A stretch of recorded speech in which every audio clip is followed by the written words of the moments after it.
was just thinking of you. Dreaming, rather.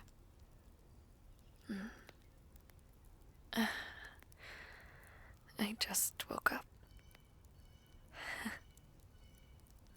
Hmm. Were you guarding the door again?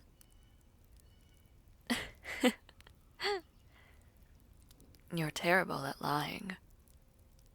You should probably learn to. Or, rather, just don't lie.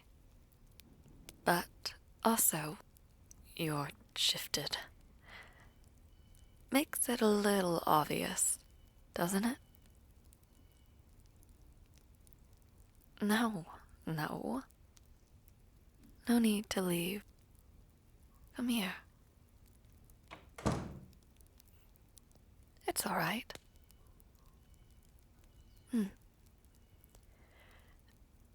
I'm better today. Physically and mentally. I promise. I know you must be somewhat disappointed. And you've been very kind and patient with me since, well, the day I confessed. And I am glad you can understand my circumstance and that I am, well, still suffering from memories of the past. I want to be close, but I also don't want to rush into anything yet. I know. I don't need to apologize for that kind of thing.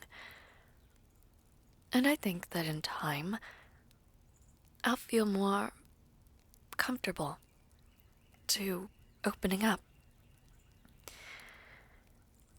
I do feel safe with you, obviously.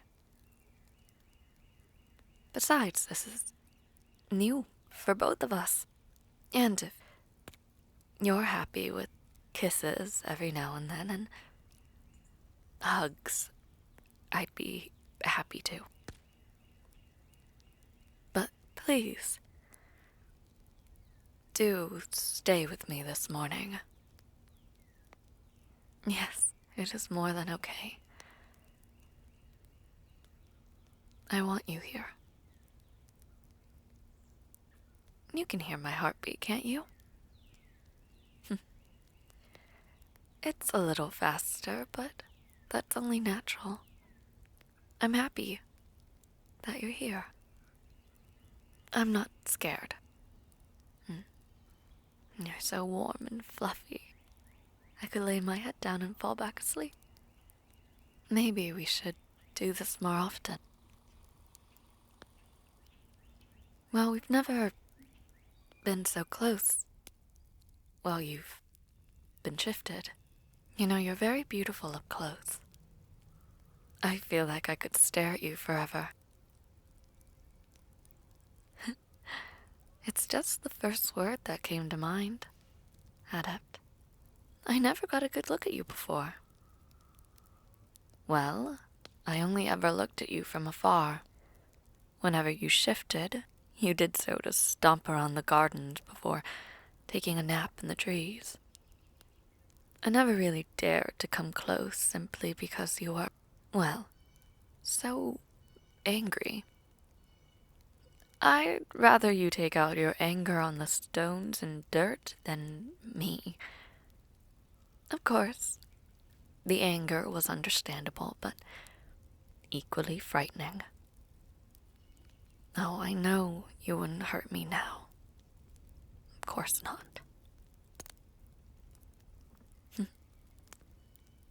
I like you when you're in those purple robes of yours, and I like you when you're a fluffy little thing like this.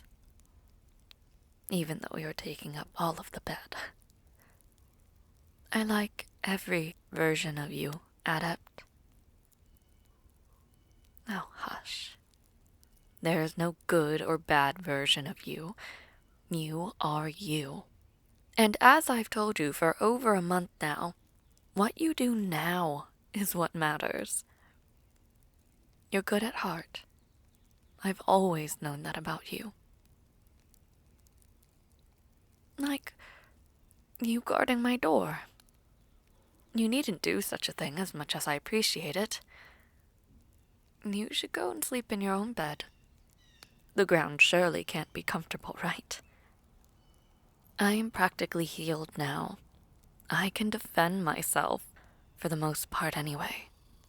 I've cast my magic on the room, and besides, it took quite a few people to strike me down. I can handle myself. I know, not funny. But I promise I am more than all right. What I really want is for you to get some sleep. Some good and well-rested sleep. I know you're concerned, but this lack of rest only leaves you more vulnerable. There have been extensive studies upon this by the tower.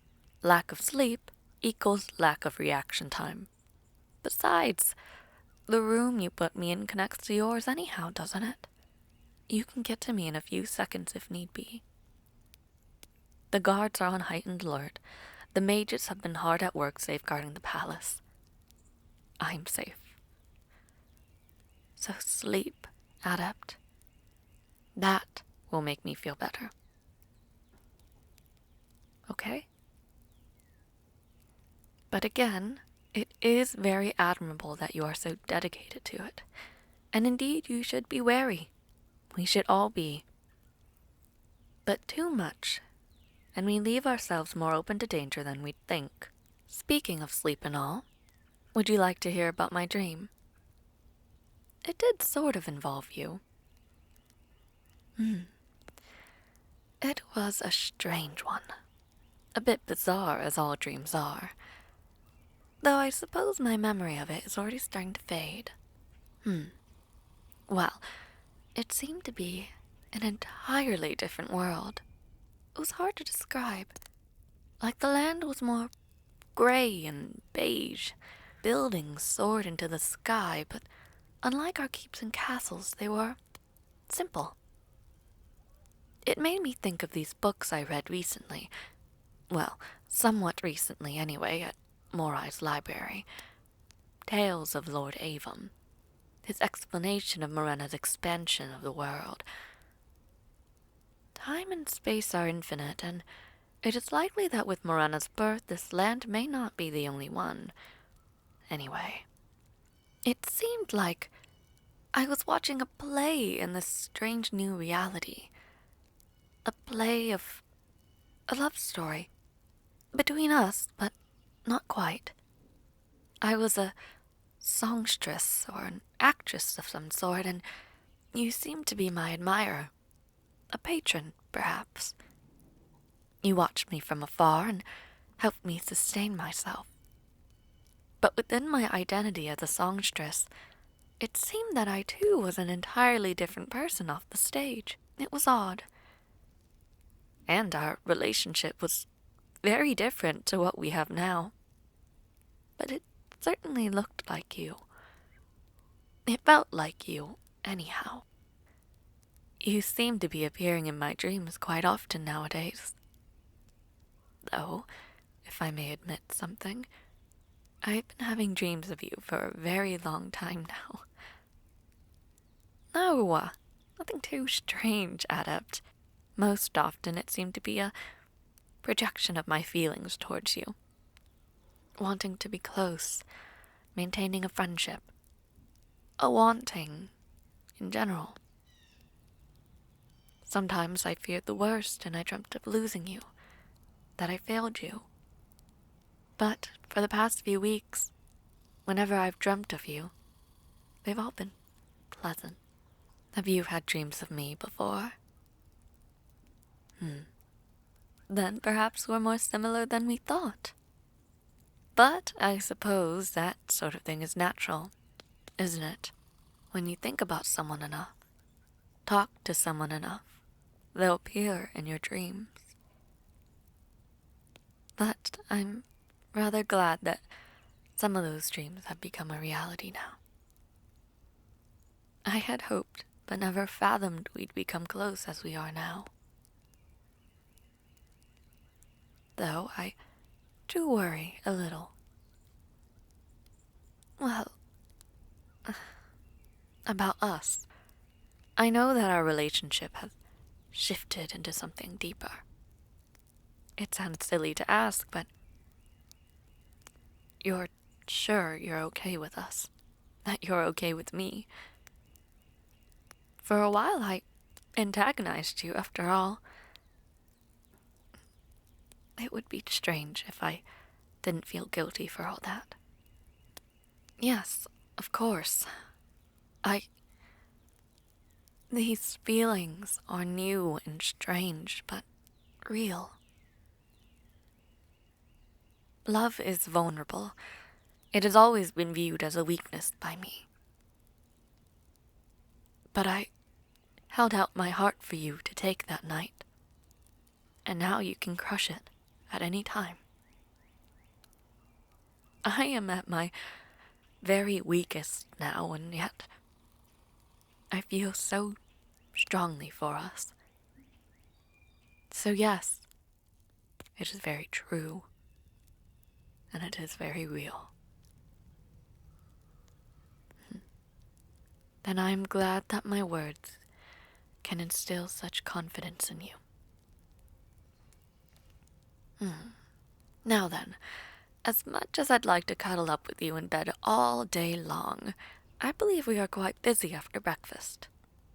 Let us go eat and start our day. Oh, don't look at me like that. Fine. You are strangely adorable, even in this form. 5 more minutes.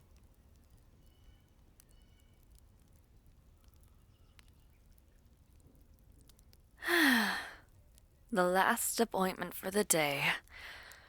Done. Oh, I believe you did very well. During the meeting, I wrote down the points of interest you mentioned for further infrastructure development. Toward agriculture, as well as a proposed total budget.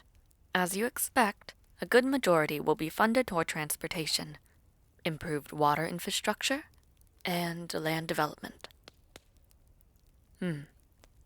Several bridges were destroyed during the war and will need to be repaired.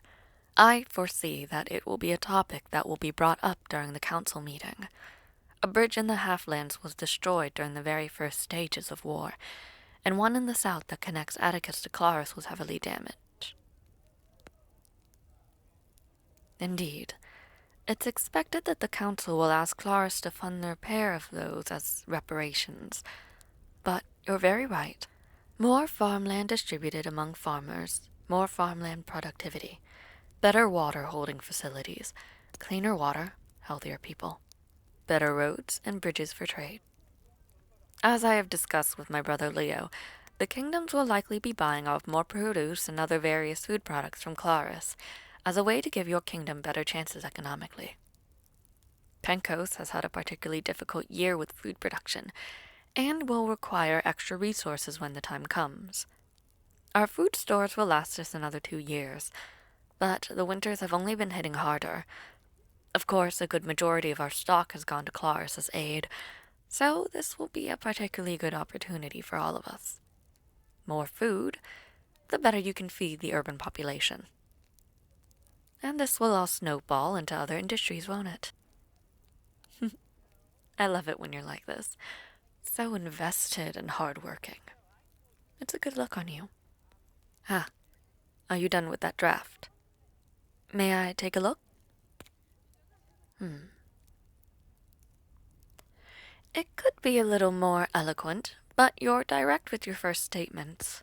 That is necessary to present you as someone strong.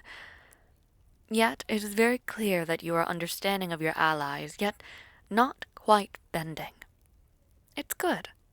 I think you'll need one more pass before being finalized for the council meeting. I know.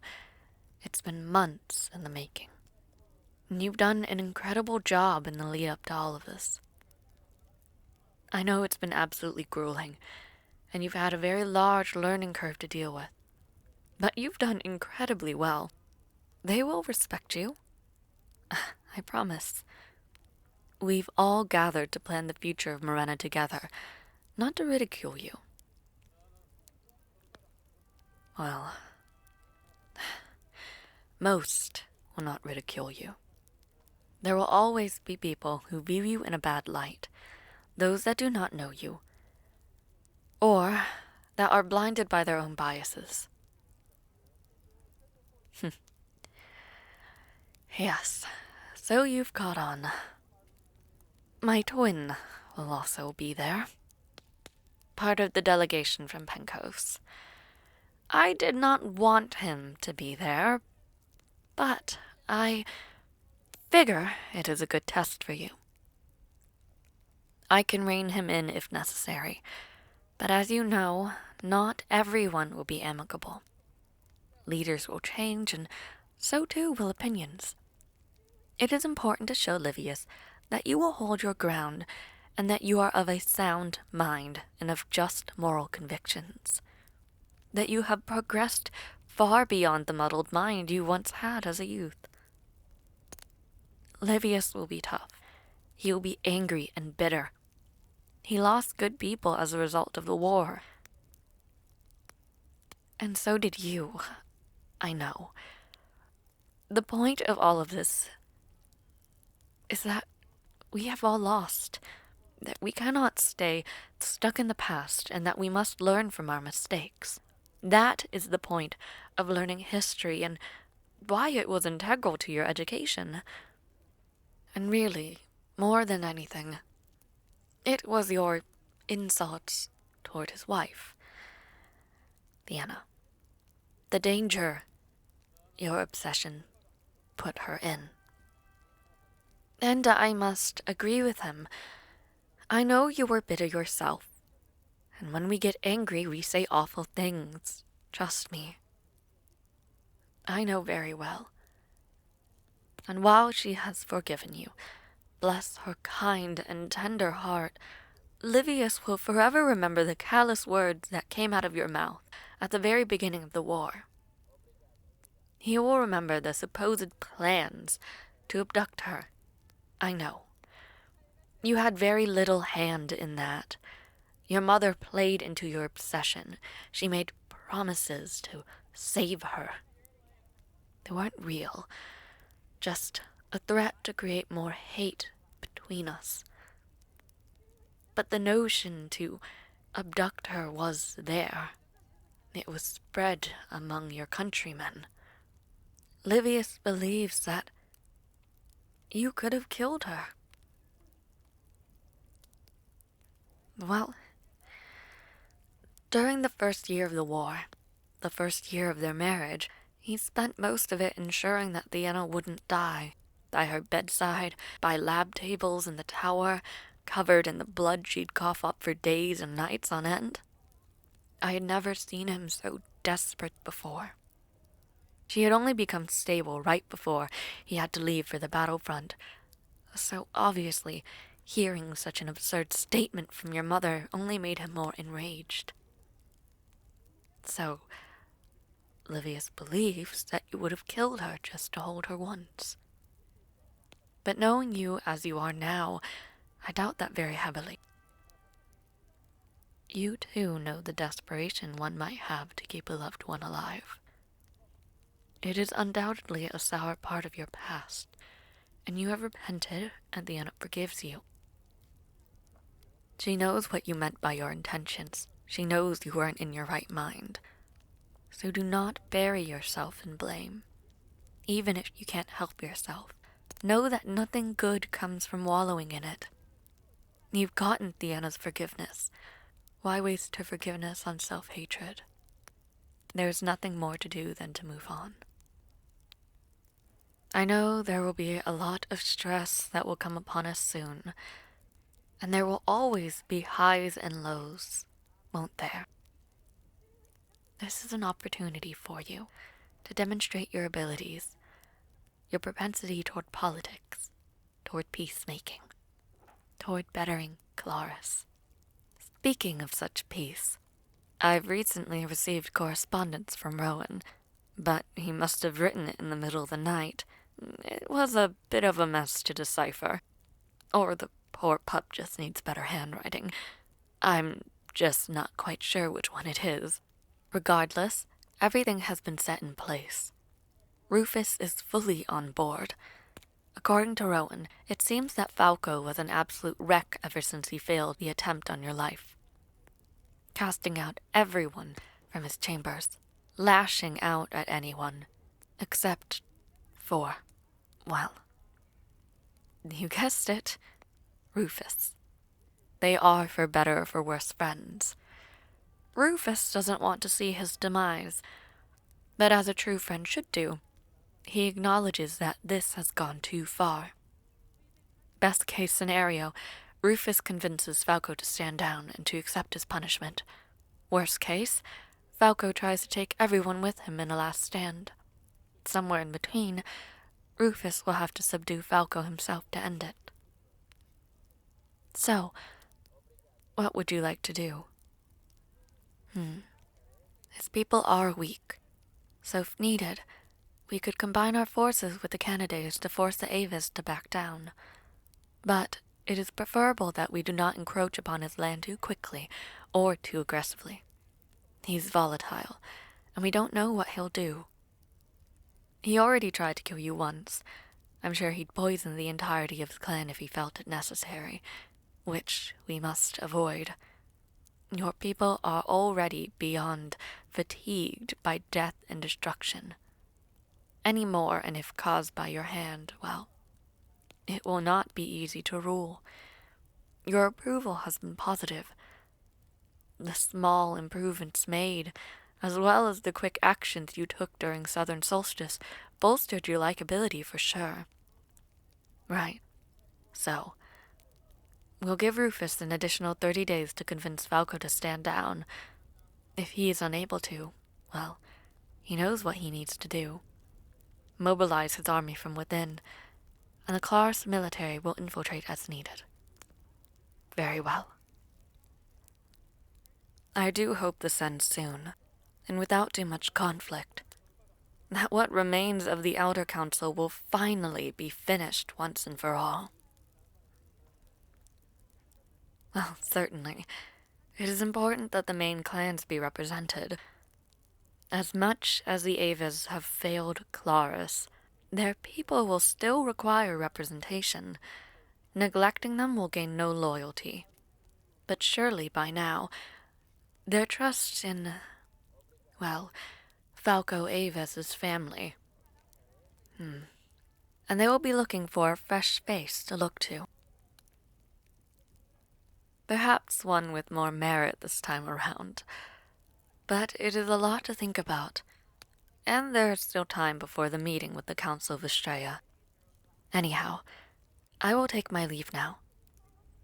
I will go have the instructions delivered to Rowan, and I have a bit of business to attend to. I will not be too long. I do have a request for you, though. Please meet me later in the atrium, won't you? A little past noon. See you soon. Don't miss me too much.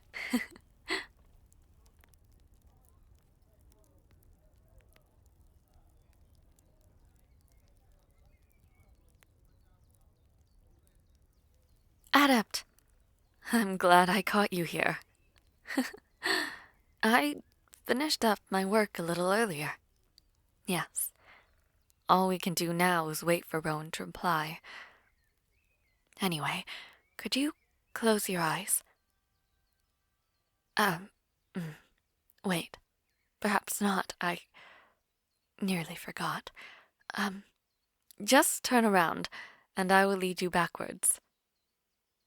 So you can keep your eyes open. Well, it's a surprise. I can't just tell you what's happening. just a short walk more till we're there, my dear. Careful not to trip. I'm going as slow as I can. Yes, it would have been easier if I blindfolded you, but I'd rather not. It's nicer this way, right? It's a very lovely day. The sky is blue as ever, and it's quite lovely and warm. The Clarin weather is really nice. I appreciate the warmth that Pencos doesn't often have. Ah, we're finally here. Wait, one moment. I've got to do something very quickly. No turning around. Promise? It'll just be a second anyhow. So be a good boy for me and wait. All right. Ready? Turn around. Surprise! Happy birthday. What? Did you not remember your own birthday was today? Oh, goodness. I know it's been a long time since you were able to celebrate one last. So, I wanted to do this for you. Yes, your garden has been restored. I know how special this place was to you in your days of solitude. When I learned it had been practically destroyed, it was one of the first projects I had set out to do. I figured that on days where you're not so busy being a king, you could come here and relax a little. It'll also provide a bit of extra fresh food for the kitchen. So I figured it was a good project to invest in. You've been so busy dealing with the different provinces and issues at hand, you'd hardly roam the place at all.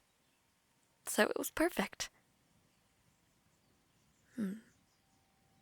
You deserve the happiest of days, Adept. Do not think you deserve less. This is hardly anything. Just a small celebration from me. Well, come on. Make a wish and blow out your candles. We wouldn't want to eat wax now, would we?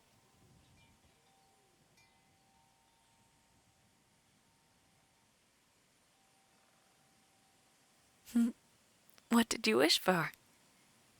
Aw, but I won't null the wish. That's a child's tale. Very well. Keep it a secret. Now, I know it is not much, but I figured this would be nice. Yes, this is the business I had to attend to. After I sent off a letter to Rowan, I got right to work, getting this together. This cake was made by me. Now, granted, it's nothing special. I've only had a limited amount of time baking and experimenting. While I reconciled with my sister, we both bonded over learning how to bake and cook. So I sifted through a few recipes from Claris, and I learned how to make a simple peach cake. It may not be the best,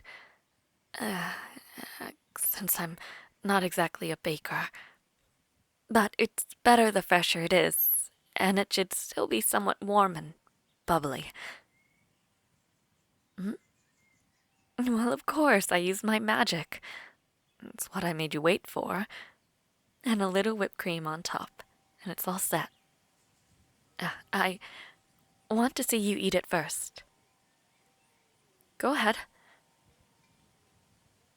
Well, how is it? Oh, good. I was worried I'd made a rubbish cake. Really should be more confident in myself, but good. I'm glad. It's suitable. Now I can eat my own slice. It is quite delicious. I should look into more recipes. I do love a good fruity cake. Perhaps one with blueberries.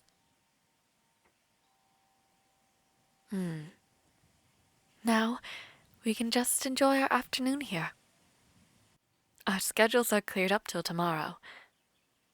And tonight, we have just a small dinner to attend. continuation of the celebration. Anissa planned most of it. She was rather excited to dip into planning social events. I think she'll be a real star of society when she gets old enough. The place looks nice, though. Huh?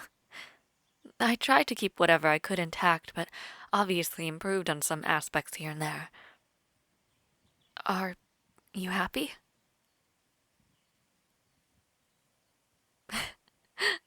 Well, I think the expression on your face has told me enough. It's not very often I see a smile grace your face. You really should do it more often. You've got the cutest little creases by your eyes when you do. You're just adorable.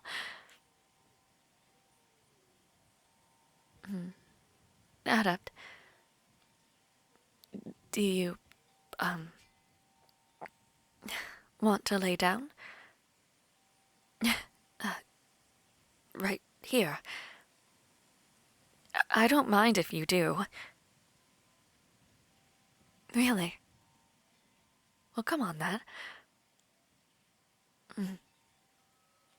Is it comfortable? I'm comfortable too. Your head isn't too heavy upon my lap. This is nice.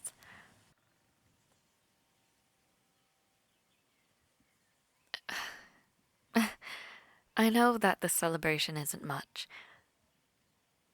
I sort of. Well, I can tell that you'd be uncomfortable with something large. At least at the moment, while things are so tense, so I opted for something small and intimate. You've worked very hard, after all. You deserved at least a little something. Not just for the past couple months or so. From the very beginning. I've always seen potential in you. I could tell that you always tried your very best for the things that you loved, even if you went about it in the wrong way. Your heart has always been there, even when tainted by lies or whatever else. Even when you were face to face with my very worst self, you did your very best to not let your anger completely get out of control. Well, Adept, you know you could have killed me and escaped that night.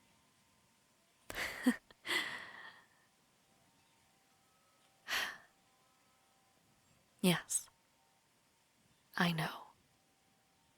Despite it being a secret, I realized it after the attack. You can nullify magic, can't you?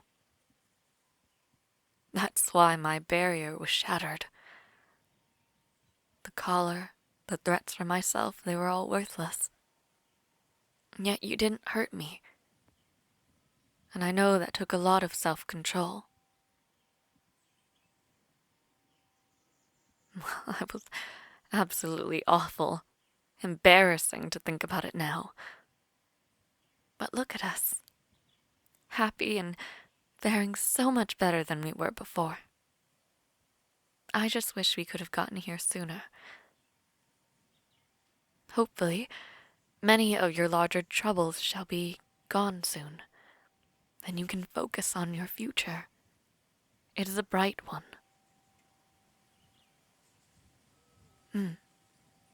We'll figure it out together, won't we? Once the meeting with the Council of Estrella is all over and done with, you can officially be crowned king with their approval. It will solidify your ties and allyship with the rest of the nations.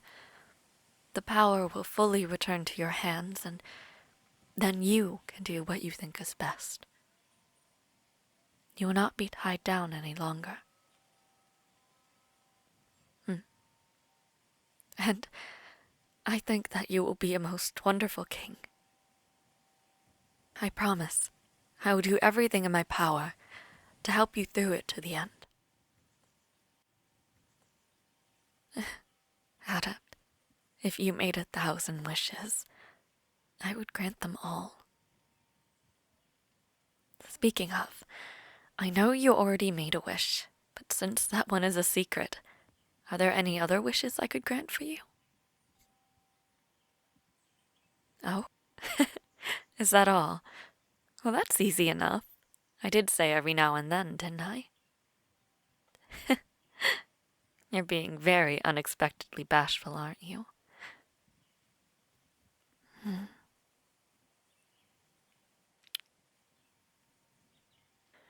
Hmm. You taste sweet. You don't want anything else? Oh, another wish. Well, what is it? You're silly. But you know it's already come true. I'm yours. For as long as you want me.